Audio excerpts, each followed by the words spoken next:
அனைவருக்கும் இனிய வணக்கம். நான் உங்கள் மதுரை ராமகிருஷ்ணன்.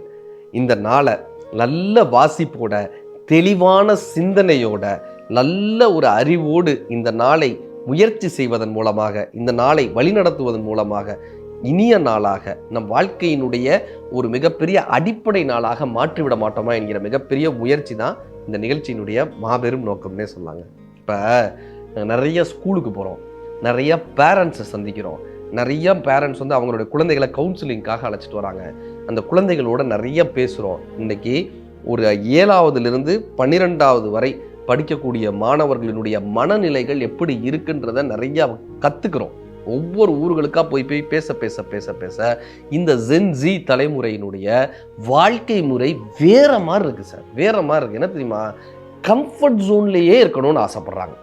ஒரு ரிஸ்கி ஜோனுக்கு போகிறதுக்கே தயங்குறாங்க. அதுக்கு மிகப்பெரிய காரணமாக பெற்றோர்களும் இருக்காங்க. நான் பட்ட கஷ்டத்தை என் பிள்ளை பற்றக்கூடாதுப்பா. நான் எங்கள் அப்பா கிட்ட ஒரு ட்ரெஸ்ஸு வாங்குறதுக்காக காத்துக்கிட்டே நிற்பேன். தீபாவளி பொங்கல் இப்போ என் பையனுக்காக நான் வாங்கி தரேன்ப்பா. என் பையன் பேட்டு கேட்டானா உடனே பேட் வாங்கி தந்துடுறேன். பிளே ஸ்டேஷன் கேட்டானா உடனே வாங்கி தந்துடுறேன். நான் பட்ட கஷ்டத்தை, நான் பட்ட ஏக்கத்தை என் பிள்ளைங்க படக்கூடாது அப்படின்னு நினைக்கக்கூடிய பெற்றோர்கள் என்ன தெரியுமா பண்ணிடுறாங்க? குழந்தைகளை கம்ஃபர்ட் ஜோன்லேயே வச்சுருக்காங்க. ஒரு உண்மை சொல்லட்டுமா? நிழலில் இருக்கக்கூடிய எந்த செடியும் வளராதுங்க. நிழல்லையே ஒரு செடி இருந்துச்சுன்னா வளராது. வெயில் பட்டா தான் வளரும். இப்போ இந்த குழந்தைகளுக்கு சின்ன தோல்வி ஏற்பட்டால் கூட அது பெரும் வழியாக இருக்குது. ஒரு பரீட்சையில் மார்க் கம்மியாயிருச்சுன்னா கூட தற்கொலை பண்ணிக்கிற அளவுக்கு யோசிக்கிறாங்க. ஒரு சின்ன தோல்வியை ஏற்றுக்க முடியல, சின்ன ஏமாற்றத்தை ஏற்றுக்க முடியல. அவன் நினச்ச மாதிரியே இந்த வாழ்க்கை நினைக்கணும்னு நினைக்கிறான். முடியாது. நாளைக்கு ஒருவரோடு சேர்ந்து பயணிக்கக்கூடிய இந்த வாழ்க்கை முறை வரும்ல, இல்வாழ்க்கை முறை வரும்ல, 2 பேருக்குள்ள முரண்பாடுகள் ஏற்படும்ல. சின்ன ஏமாற்றத்தை கூட அவங்களால தாங்கிக்க முடியலன்னா மிகப்பெரிய வாழ்க்கையை எப்படிங்க அந்த குழந்தைகளால் நடத்த முடியுன்ற ஒரு பெரிய கேள்வி நம்மிடம் எழுது. ஒரு ராஜா கிளி வளர்த்தார். அந்த கிளி பறக்கவே மாட்டேங்குது. என்ன பண்ணுது? நேராக போய் ஒரு கிளையில உட்காந்துக்கும். நேராக போகும், ஒரு கிளையில உட்காரும்.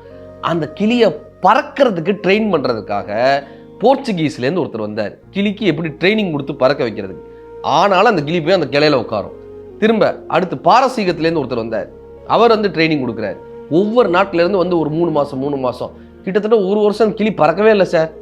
ஒரே கிளையில போய் உட்காந்துக்கும். இப்போ அந்த ஊரில் இருக்கிற ஒரு விவசாயி வந்தார். நான் ட்ரைனிங் கொடுக்கட்டுமான்னாரு. ராஜா பார்த்தாரு. உங்களுக்கு என்னங்க தெரியும்? இத்தனை நாட்டிலேருந்து வந்தாங்க, அப்பயே அவங்களாலே இந்த கிளியை பறக்க வைக்க முடியல. நீங்கள் என்ன ட்ரைனிங் கொடுப்பீங்க? எத்தனை நாள் வந்தாங்க பண்ணாங்களே, எனக்கு 1 வாரம் மட்டும் கொடுங்க, நான் பறக்க வைக்கிறேன்னு. என்ன தெரியுமா பண்ணார்? ஒரே வாரம் சார், ஒரே வாரம் கிளி பறந்துருச்சு.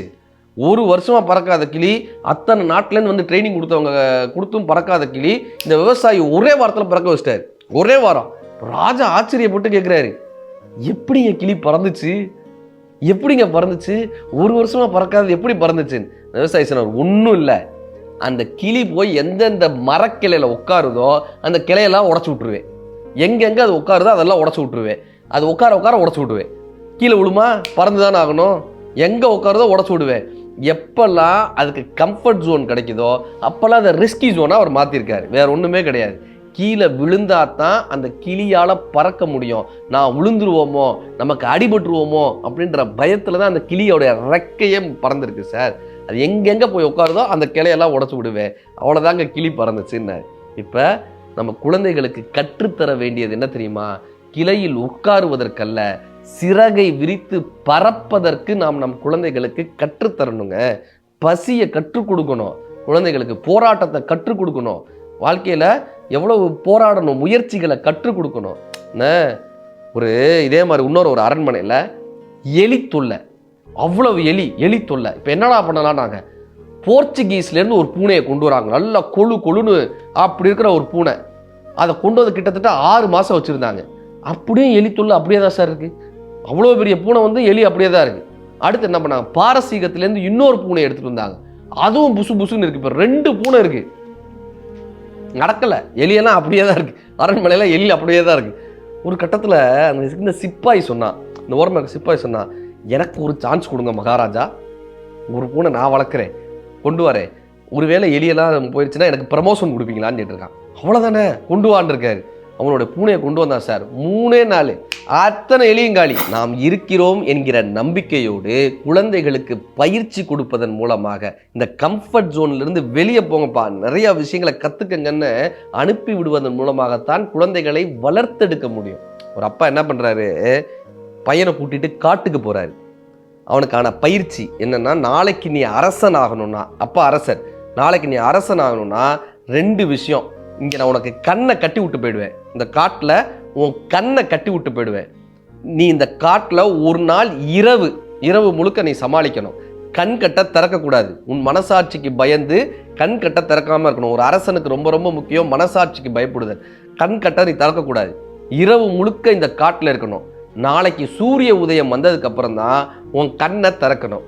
கண்ணை திறந்து நீ தனியாக அரண்மனைக்கு வந்து சேரணும். காலையில் சூரியன் உதிச்சிருச்சுன்னா நீ கண்ணை திறந்துக்கலாம், அரண்மனைக்கு வந்துடலாம். ஆனால் இன்னைக்கு ஒரு நாள் இரவு இந்த காட்டு மிருகங்களுக்கு நடுவில் கண்ணை கட்டி சமாளிக்கணும். சரியான் இருக்காரு. கூட்டு போனார், காட்டில் விட்டாரு, கண்ணை கட்டினாரு. கொஞ்ச நேரத்தில் அவன் அத்தனை ஒலிகளையும் கேட்க ஆரம்பிக்கிறான். அவங்க அப்பா அப்படியே நடந்து போகக்கூடிய சத்தம் கேட்குது. அந்த காலடி சுவடு மறைஞ்சிருது, சத்தம் மறைஞ்சிருது. சுற்றி யாருமே இல்லை.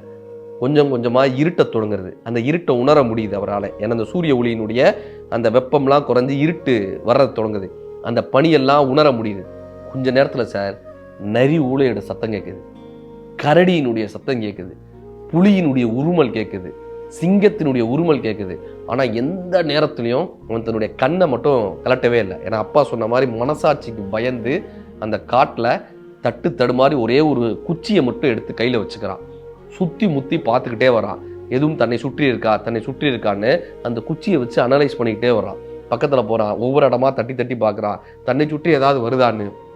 அந்த இரவு முழுவதும் கண் கட்ட அவுக்காம ஒவ்வொரு ஓசை கேட்கும் போதும் சுற்றி அந்த குச்சியை மட்டுமே தன்னுடைய ஆயுதமாக வச்சு சுற்றிக்கிட்டே இருக்கான்.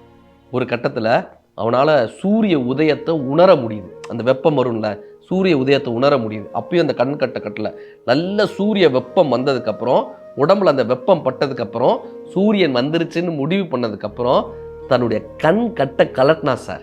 கண்ணுடைய அந்த கட்டை கழட்டி பார்த்தா எய்த்தாப்புல அவங்க அப்பா உட்காந்துருந்தார். அரசர் உட்காந்துருக்காரு, எய்த்தாப்புல உட்காந்துருந்தார். ஆச்சரியத்தோட கேட்ட, அப்பா எப்பப்பா வந்த? நான் போனாதானடா வர்றதுக்கு நான் இங்கே தான்ப்பா இருந்தேன். நீ என்ன பண்ணுறன்னு இரவு முழுக்க நான் பார்த்துக்கிட்டே இருந்தேன். நீ எப்படி இந்த இரவை சமாளிக்கிறாய்ன்னு நான் பார்த்துக்கிட்டே இருந்தேன். நீ எப்படி உன் திறமையை பயன்படுத்துகிறாய்ன்னு நான் பார்த்துக்கிட்டே இருந்தேன்.